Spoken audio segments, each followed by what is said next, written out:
Hi, അസ്സലാമു അലൈക്കും. Welcome back to Ramzi's tasty kitchen. ഞാനിന്നിവിടെ ബട്ടർ ചിക്കനാണ് കേട്ടോ ഉണ്ടാക്കാൻ പോകുന്നത്. നമുക്ക് റെസ്റ്റോറൻറ്റിൽ നിന്നൊക്കെ കിട്ടുന്ന അതേ ടേസ്റ്റിൽ വീട്ടിലുണ്ടാക്കിയെടുക്കാം. അപ്പോൾ അതെങ്ങനെ ഉണ്ടാക്കാൻ നോക്കാം. അപ്പോൾ വീഡിയോ കണ്ട് ഇഷ്ടമാവുന്നുണ്ടെങ്കിൽ സബ്സ്ക്രൈബ് ചെയ്യാത്തവരാണെങ്കിൽ ഒന്ന് സബ്സ്ക്രൈബ് ചെയ്യൂ കേട്ടോ. ആ ബെല്ലൈക്കൺ കൂടി ഒന്ന് ക്ലിക്ക് ചെയ്യുക. അപ്പോൾ നമുക്ക് ഉണ്ടാക്കാൻ തുടങ്ങാം. ബട്ടർ ചിക്കൻ ഉണ്ടാക്കാനായിട്ട് ഞാനിവിടെ ചിക്കന് മീഡിയം പീസസ് ആയിട്ടാണ് കട്ട് ചെയ്ത് വെച്ചിരിക്കുന്നത്. എല്ലോട് കൂടിയിട്ടുള്ള പീസാണ് എടുത്തിരിക്കുന്നത്. നമുക്ക് ആദ്യം ചിക്കൻ ഒന്ന് മാരിനേറ്റ് ചെയ്ത് വെക്കണം. അതിന് വേണ്ടിയിട്ട് 1/4 ടീസ്പൂൺ മഞ്ഞൾപ്പൊടി, 1/2 ടീസ്പൂണ് ഇഞ്ചി വെളുത്തുള്ളി പേസ്റ്റ്, പിന്നെ 1 table spoon Kashmiri chilli powder. നമുക്ക് എരിവും ഉണ്ടാവില്ല, കുറച്ച് നിറവും കിട്ടുമല്ലോ, അതിന് വേണ്ടിയിട്ടാണ് കേട്ടോ. പിന്നെ 1/2 ടീസ്പൂണ് ഗരം മസാല പൗഡർ, പിന്നെ ആവശ്യത്തിന് ഉപ്പും ചേർത്തിട്ട് കൈകൊണ്ട് നന്നായിട്ട് മിക്സ് ചെയ്തെടുക്കുക. നമുക്ക് വെള്ളം ചേർക്കണം എന്നുണ്ടെങ്കിൽ, നല്ല ഡ്രൈ ആണെന്നുണ്ടെങ്കിൽ കുറച്ച് വെള്ളവും ചേർത്തിട്ട് ഒന്ന് മസാല പുരട്ടിയിട്ട് കുറച്ച് നേരം മാറ്റി വയ്ക്കാം. നേരം കൊണ്ട് ഇതിലേക്കുള്ള ഗ്രേവി ഉണ്ടാക്കിയെടുക്കുക. അതിന് വേണ്ടിയിട്ട് ഒരു മീഡിയം സൈസ് സവാള, 2 തക്കാളി, പിന്നെ കുറച്ച് അണ്ടിപ്പരിപ്പ്, ഇഞ്ചി വെളുത്തുള്ളി അരിഞ്ഞത്, പിന്നെ മല്ലിയില അരിഞ്ഞത്. ഇതൊക്കെയാണ് നമുക്ക് ഗ്രേവി ഉണ്ടാക്കാൻ വേണ്ടത്. ഞാൻ ഇവിടെ ഒരു പാത്രത്തിൽ കുറച്ച് റിഫൈൻഡ് ഓയിൽ ഒഴിച്ചു കൊടുക്കുന്നുണ്ട്. ഏകദേശം 1.5 ടേബിൾ സ്പൂണോളം റിഫൈൻഡ് ഓയിൽ ഒഴിച്ചു കൊടുക്കുന്നുണ്ട്. പിന്നെ കുറച്ച് ബട്ടർ ഇട്ട് കൊടുക്കുന്നുണ്ട്. ബട്ടർ ഇട്ട് കൊടുത്തതിന് ശേഷം മെൽറ്റായി വന്നതിന് ശേഷം നമുക്കിതിലേക്കിനി ഇഞ്ചി വെളുത്തുള്ളി അരിഞ്ഞത് അതും കൂടി ഇട്ട് കൊടുക്കുക. നമ്മൾ ഇൻഗ്രീഡിയൻസൊക്കെ നമ്മൾ എത്ര ചിക്കൻ എടുക്കുന്ന അതിനനുസരിച്ച് നമുക്ക് ആഡ് ചെയ്ത് കൊടുക്കാം കേട്ടോ. അപ്പോൾ അതാ ഇഞ്ചി വെളുത്തുള്ളിയൊക്കെ ഒന്ന് മൂത്ത് വന്നതിന് ശേഷം ഞാൻ അതിലേക്ക് അരിഞ്ഞ് വെച്ച് സവാള ഇട്ട് കൊടുക്കുന്നുണ്ട്. ഒരു മീഡിയം സൈസുള്ള സവാളയാണ് ഞാൻ ഇട്ട് കൊടുത്തിരിക്കുന്നത്. അതൊന്ന് വഴന്ന് വന്നതിന് ശേഷം നമുക്ക് ഇതിലേക്കിനി തക്കാളി ഇട്ട് കൊടുക്കുക. 2 മീഡിയം സൈസുള്ള തക്കാളിയാണ് ഞാൻ അരിഞ്ഞ് വെച്ചിരിക്കുന്നത്. പിന്നെ എടുത്ത് വെച്ചിരിക്കുന്ന അണ്ടിപ്പരിപ്പ്, മല്ലിയില, ഇതെല്ലാം കൂടി ഇട്ട് കൊടുത്തിട്ട് ഒന്ന് വഴറ്റിയെടുക്കുക. ഒന്ന് വഴന്ന് വന്നതിന് ശേഷം നമുക്ക് ഇതിലേക്കിനി പൊടികൾ ആഡ് ചെയ്ത് കൊടുക്കാം. ഞാനിവിടെ 1/2 ടേബിൾ സ്പൂണ് കാശ്മീരി ചില്ലി പൗഡറാണ് ഇട്ട് കൊടുക്കുന്നത്.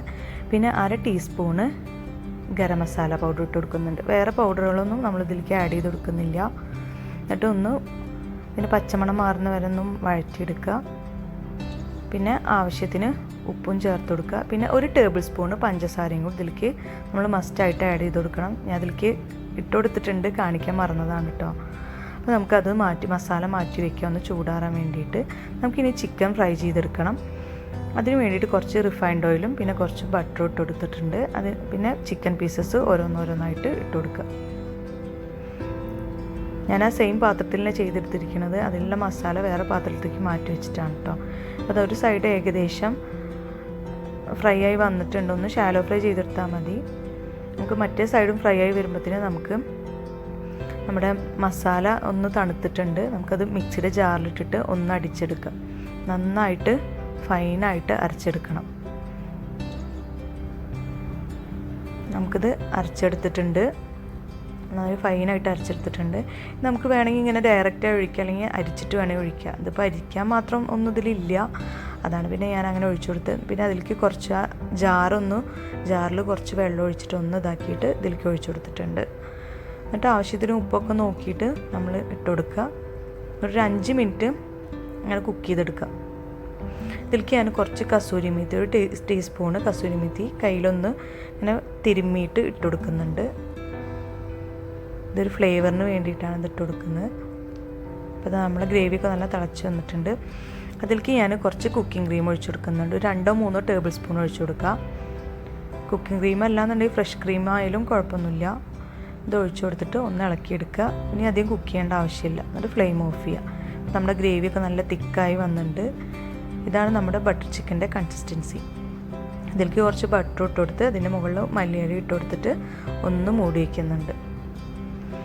അപ്പോൾ അതാ നമ്മുടെ ബട്ടർ ചിക്കൻ ഇവിടെ റെഡി ആയിട്ടുണ്ട്. പൊറോട്ടയ്ക്കും ഗീ റൈസിൻ്റെ ഒക്കെ അപ്പം നല്ല കോമ്പിനേഷനാണ്. അപ്പോൾ എല്ലാവരും വീട്ടിലുണ്ടാക്കി നോക്കുക, അഭിപ്രായങ്ങൾ അറിയിക്കുക. അപ്പോൾ ഇനി അടുത്ത വീഡിയോയിൽ കാണാം.